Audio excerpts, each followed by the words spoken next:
তিন উপদেষ্টা এবং অন্যান্য যারা সহকর্মী সবার সাথে আলোচনা করে আমরা একটা সিদ্ধান্ত উপনীত হয়েছি।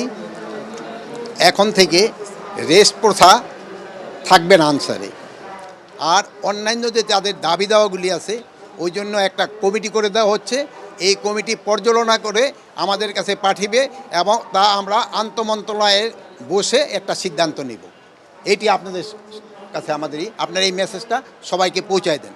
আমাদের নিয়ম নীতিমালা নিয়োগ বিধিমালা অনুযায়ী ওনারা 3 বছর চাকরি করার পরে 6 মাস যাবৎ ওনারা রেস্টে থাকে। এরপরে ওনারা আবার অঙ্গীভূত হয় 6 মাস পরে।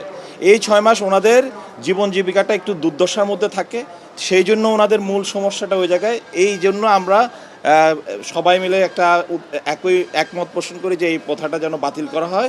নিয়োগ বিধিমালা থেকে সেটা আমরা কিভাবে বাতিল করা হবে সেই প্রক্রিয়াটার মাধ্যমে আমরা এটাকে রেগুলার জব হিসাবে কিভাবে করা যায় সেটা আমরা তদন্ত না, এটা একটা কমিটি সুপারিশ প্রণয়ন করার কমিটি। সেটা 7 দিনের মধ্যে আমরা মন্ত্রণালয়কে সেই ইয়াটা পেশ করবো, যেখানে আনসারের যারা সাধারণ আনসারের প্রতিনিধিরা থাকবেন 4 জন, সেই 4 জন প্রতিনিধি সেই সুপারিশ প্রণয়নে আমাদেরকে সাহায্য করবে এবং তাদের দাবি দেওয়ার ভিত্তিতেই সেই সুপারিশগুলোকে আমরা আমাদের মন্ত্রণালয়ের জন্য প্রণয়ন করি। সেটার সাথে আসলে ওদের সমস্যার জায়গাটা একটু ভিন্ন।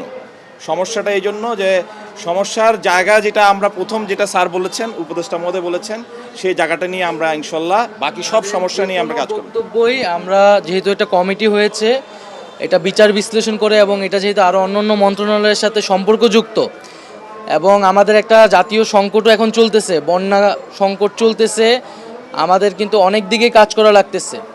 এই দুর্যোগ কালের ভিতরেও আমরা একটা ওই কমিটি মূলত এটা বিচার বিশ্লেষণ করবে এবং সুপারিশ করবে। সেখানে আনসার ভাইদের যত সমস্যা আছে, তারা যে সকল বৈষম্য এবং যে সমস্যাগুলো তারা ফেস করেন সেগুলো নিয়ে আলোচনা করে একটা যৌক্তিক সমাধানে আমরা পৌঁছাবো। তবে প্রাথমিকভাবে যে তাদের রেস্ট প্রথাটি ছিল সেটি স্বরাষ্ট্র উপদেষ্টা যেমনটা বললেন সেটি বাতিলের প্রাথমিক সিদ্ধান্ত হয়েছে। আমাদের বক্তব্য হচ্ছে স্যাররা অনেক আন্তরিক, আমাদের অনেক সময় দিয়েছেন, এর জন্য স্যারদের ধন্যবাদ। এবং আমরা যেই হয়তোবা রাষ্ট্রের বা একটু অশান্তি বা একটু অসুবিধা তৈরি করছি, এর জন্য আমাদের সেই বৈষম্য দূর করার জন্য এর জন্য আমরা স্বরাষ্ট্র উপদেষ্টা স্যারের কাছে আমরা আন্তরিকভাবে দুঃখিত। এবং স্যার আমাদের যথেষ্ট আমাদের রেস্ট প্রথা বাতিল ঘোষণা করছে এবং স্যার আমাদের পরবর্তী যে কার্যক্রম জাতীয়করণের ক্ষেত্রে আমাদের যে দাবি, আমাদের এক দাবি যে জাতীয়করণের ক্ষেত্রে আমাদের উচ্চতর একটা মন্ত্রী পরিষদ থেকে একটা কমিটি দেওয়া হয়েছে। এর মধ্যে আমরা 4 জন আনসার সমন্বয়ক আছি এবং এই 7 কর্মদিবসের মধ্যে মন্ত্রণালয়কে এটার একটা পর্যবেক্ষণ বা একটা অনুলিপি সুপারিশ আমরা দেব। হ্যাঁ, আমরা আপাতত আন্দোলন স্থগিত করতেছি, মানে একবারে বিলুপ্তি ঘোষণা করতেছি না বা করতেছি না, আন্দোলন হচ্ছে স্থগিত। সবার সাথে আলাপ আলোচনা করে আমরা আপাতত আন্দোলন স্থগিত করবো। স্যারের এই সিদ্ধান্ত সমাধান হওয়ার পর আমরা তো 7 কর্মদিবসের পর একটা স্যারদের একটা সুপারিশ দেব বা করব। এটার পর সমাধান হলে আমরা সমাধান পাওয়ার পর পুরোপুরিভাবে আমরা করব।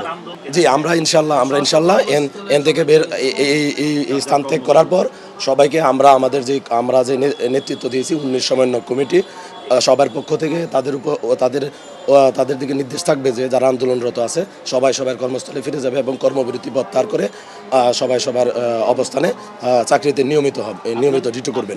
আচ্ছা, আমার নাম হচ্ছে মোহাম্মদ নাসির মিয়া। আমি হচ্ছে 19 সমন্বয় কমিটির 1 নম্বর সমন্বয়। আর মূল কমিটিতে 4 জন নেওয়া হয়েছে। এই 4 জন আমরা পরবর্তী 7 কর্মদিবসের মধ্যে মন্ত্রণালয়ে আমরা একটা সুপারিশ পাঠাবো এবং আমরা আমাদের যে আন্দোলন থেকে এই মুহূর্তে আমরা করছি যে স্থগিত ঘোষণা করার বাইরে করব।